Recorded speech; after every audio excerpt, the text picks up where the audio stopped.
Une nouvelle vidéo sur, les notaires du Grand Paris. On va voir la deuxième partie, de, ce document. Cette fois-ci donc, la première et la deuxième petite couronne. Je vous renvoie aujourd'hui la vidéo, on avait vu le comité de presse, on avait vu les chiffres en Île-de-France, on avait vu Paris et aujourd'hui on va faire la petite et la grande couronne avec une petite synthèse sur, les prix, et puis après un petit focus éventuellement. Comme d'habitude, si vous avez des questions, surtout n'hésitez pas. Avant que j'oublie, j'ai également un canal Telegram. Bon, c'est gratuit, hein, ceux qui veulent tout simplement échanger sur divers sujets, je vous en prie, c'est gratuit. Les volumes de vente au quatrième trimestre, donc 2024. On va commencer par les appartements. Attention, il y a une différence entre les appartements et les maisons. Ça, c'est des points qu'on oublie généralement de mentionner. Mais il y a toujours un delta entre les maisons et les appartements. Donc on est toujours dans une situation qui est difficile pour les appartements en petite couronne et encore une fois, c'est pas la seule classe d'actifs, hein, comme par exemple les bureaux, hein, c'est pire, c'est catastrophique.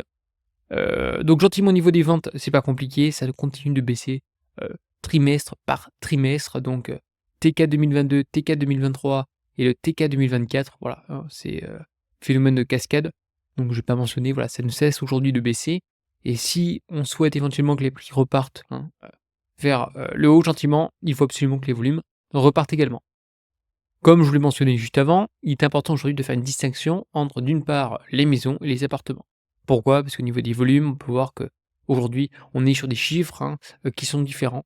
En effet, les maisons dans ce cas-là, on peut voir une petite augmentation et bon ça reste infime, hein, plus 1, allez on va dire plus 9 et après le reste ça reste plus ou moins flat, hein. Mais la situation aujourd'hui est meilleure que celle des appartements, notamment à Seine-Saint-Denis. Allez, on repart cette fois-ci sur les appartements, même topo, mais cette fois-ci, ça reste en fait annuel et non trimestriel comme on a vu juste avant. Bon voilà, la baisse est considérable, on est à 2 chiffres, hein, ce qui est plutôt mauvais dans l'ensemble, comme je mentionnais juste avant. Au niveau des maisons, réciproquement, une fois de manière annuelle, la situation, voilà, on a des baisses de volume à 2 chiffres. Donc en aucun cas, aujourd'hui, on est sorti de crise. Voilà, on est quand même plutôt sur un marché baissier. On a quand même une baisse de 12 entre 2023 et 2024 et de 43 en 2 ans, ce qui est considérable. Alors maintenant, on va voir les prix, hein, évidemment. Les volumes, c'est intéressant, mais bon, la majorité des personnes, notamment des personnes qui souhaitent passer à l'achat, vont se concentrer principalement sur le prix et je peux tout à fait le concevoir. Bon, dans l'ensemble, qu'est-ce qu'on peut constater? Puisque c'est là où on va voir aujourd'hui les projections, notamment des notaires. Bon, dans l'ensemble, on corrige, hein. Vous pouvez voir juste ici, que ce soit, en fonction aujourd'hui de la localisation, en petite couronne, on baisse partout. À part éventuellement aujourd'hui pour les appartements en Seine-Saint-Denis, dans les autres secteurs, ça continue de baisser. Donc on a quand même des variations chaque année, d'environ 3 sur un an, hein, en fonction évidemment de la localisation. Encore une fois, c'est à prendre entre pincettes parce que cette baisse va être différente en fonction de la valeur intrinsèque de votre actif. C'est-à-dire si on a, par exemple, un appartement qui est G et un appartement qui est classé A, évidemment que la baisse va être plus ou moins modérée en fonction de la qualité de votre appartement. Et alors au niveau des projections des prix, ça c'est évidemment le le point un petit peu intéressant. Dans l'ensemble, voilà, on va continuer, gentiment à baisser. On est toujours baissier malheureusement aujourd'hui, en, petite couronne. Donc au niveau des prix standardisés des appartements anciens, je rappelle, on n'est pas sur du neuf au T4 et l'évolution donc annuelle des prix en petite couronne. Voilà, je vous laisse tout simplement mettre pause éventuellement pour avoir un peu plus de détails, mais dans l'ensemble, on est dans le négatif quasiment partout. On continue à faire la même chose aujourd'hui avec les maisons, donc les maisons en petite couronne. Alors cette fois-ci, on a une baisse entre 5 et 8 encore une fois selon les départements. On baisse généralement sur un an, on a une correction qui était plus importante que celle des appartements. Comme j'ai mentionné entre -5 et on va dire 8.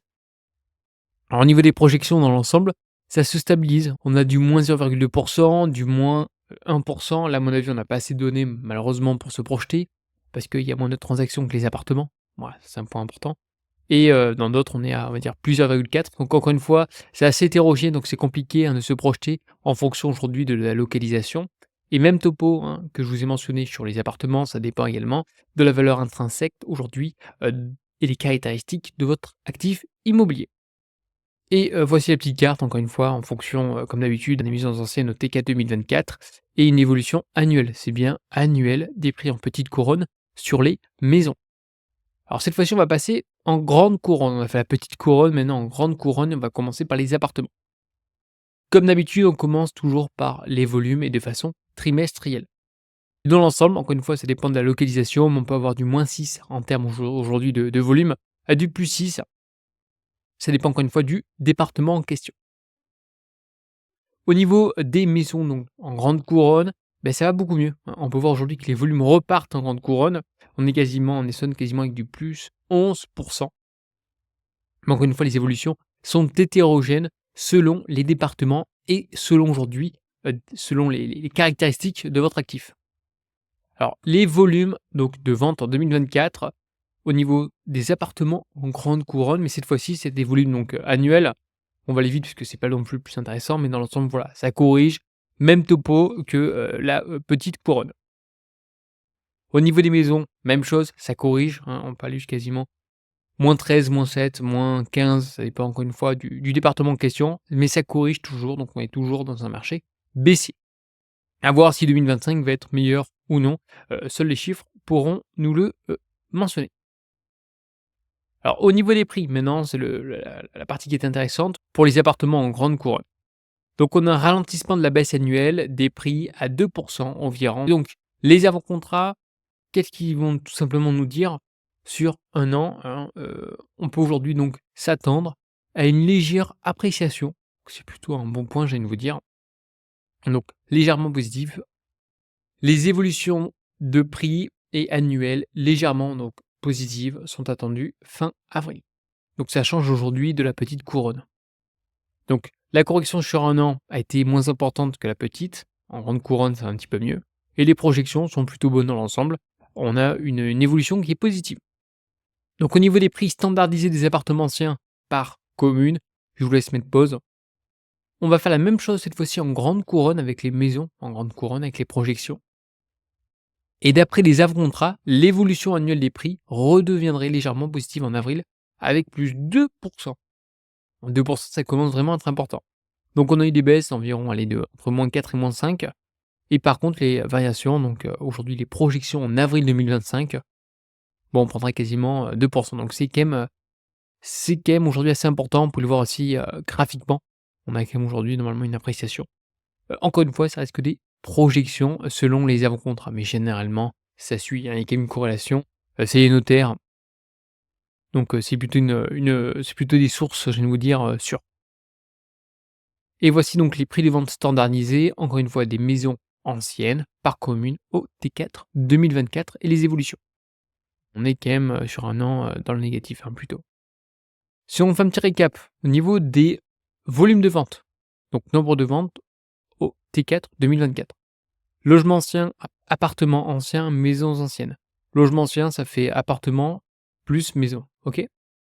Dans l'ensemble, on a aujourd'hui une évolution entre le T4 2023 et le T4 2024. Bon, on est plutôt dans le négatif. L'évolution sur 2 ans, évidemment, on va comparer avec 2022 qui était quand même une année assez, et évidemment, lorsqu'on compare avec le T4 2022, bon, on a du moins 30. Encore une fois, ce sont les volumes, hein, ce sont bien les volumes. Et les appartements ou les maisons, on est à peu près sur le même endroit aujourd'hui de grandeur.